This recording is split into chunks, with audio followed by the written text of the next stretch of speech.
Et Smart Gov, maintenant, la sixième entité. Oui, alors. Smart Gov, donc government, donc gouvernement. Tout à fait. Comment est-ce qu'un État pourrait utiliser Kezan? Oui, déjà, bon, un État l'utilise de plusieurs manières. Donc, l'État, disons, c'est l'entité qui va être au-dessus des cities, etc. Donc, l'État, déjà, par exemple, certaines interactions avec certains corps de métier, notamment, je prends un exemple, les pharmacies. Prenons les pharmacies. L'État a besoin d'être sûr que les médicaments dans les pharmacies sont des médicaments qui sont autorisés, pas contrefaits, etc.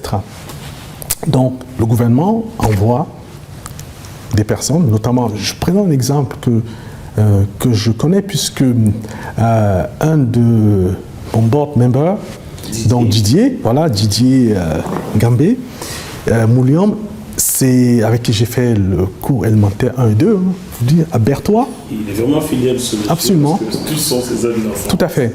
Donc c'est un pharmacien, un docteur en pharmacie, et très influent aux instances mondiales, pas africaines, mais mondiales de la pharmacie.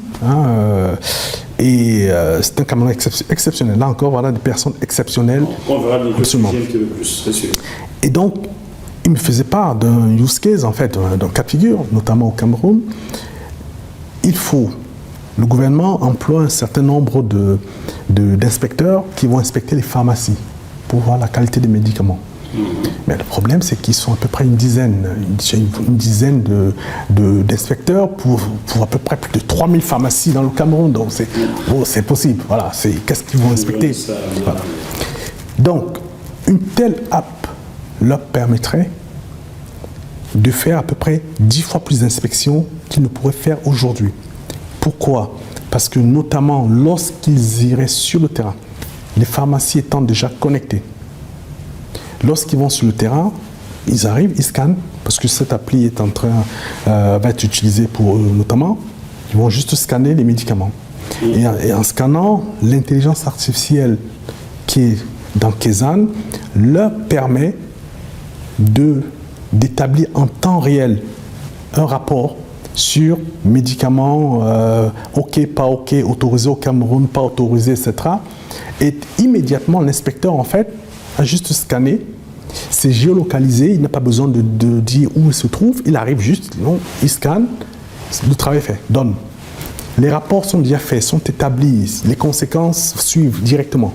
Voilà un exemple de fonctionnement, ça s'appelle le Smart Gov. Il n'y a pas de papier, c'est sans papier, il n'y a pas de rapport écrit, il n'y a rien, c'est tout et c'est du live. Ça veut dire que pendant qu'un inspecteur inspecte, il ne peut pas non plus, en tant qu'inspecteur, dire « j'ai inspecté tel endroit alors que je n'y étais pas ». Non, parce que quand il inspecte, c'est géolocalisé. Il n'a pas besoin de dire ce qu'il inspecte. Dès qu'il arrive, c'est le système qui sait où il se trouve, de quelle pharmacie il est question, et je donne juste le rapport lié à cette pharmacie. Donc c'est important dans tous les sens. Et donc l'inspecteur, bien sûr, à la fin, donnera aussi son review, c'est-à-dire son sentiment de ce qu'il a vu. OK? Parce qu'il y a d'autres choses à inspecter, aussi la propreté des lieux, beaucoup de choses. Il renvoie son rapport, donc il fait son rapport en temps réel. Mais en même temps, le pharmacien, ce qui est intéressant, donne aussi des reviews. Parce que c'est bien beau, l'inspecteur va dire que la pharmacie peut-être a un problème ou quelque chose qui ne va pas. Mais le pharmacien, dans l'application Smart Gov, mais lui, la Smart Business, absolument. Mais tout ça, c'est Kezan. Bien sûr, c'est Kezan. Il a donc la possibilité, à la suite à l'inspection, de l'inspecteur de mettre son commentaire et ses reviews. Cet inspecteur, 0 à 5 étoiles. C'est son droit, en expliquant ses raisons. Donc, ce qui veut dire que l'application permet aussi au gouvernement de connaître, non seulement le gouvernement voulait savoir quels sont les bons et les mauvais pharmaciens, mais on leur permet aux pharmaciens aussi de savoir quels sont les bons et mauvais inspecteurs. Donc, vous savez, on ramène toujours cet équilibre. Mais là, vous allez mettre le fonctionnaire camerounais au pas. Camerounais, exemple. Oui, exemple, oui. Mais c'est une problématique mondiale. Le problème est le même dans tous les pays, sur les 5 continents. C'est le progrès. Ainsi va le progrès dans la transparence.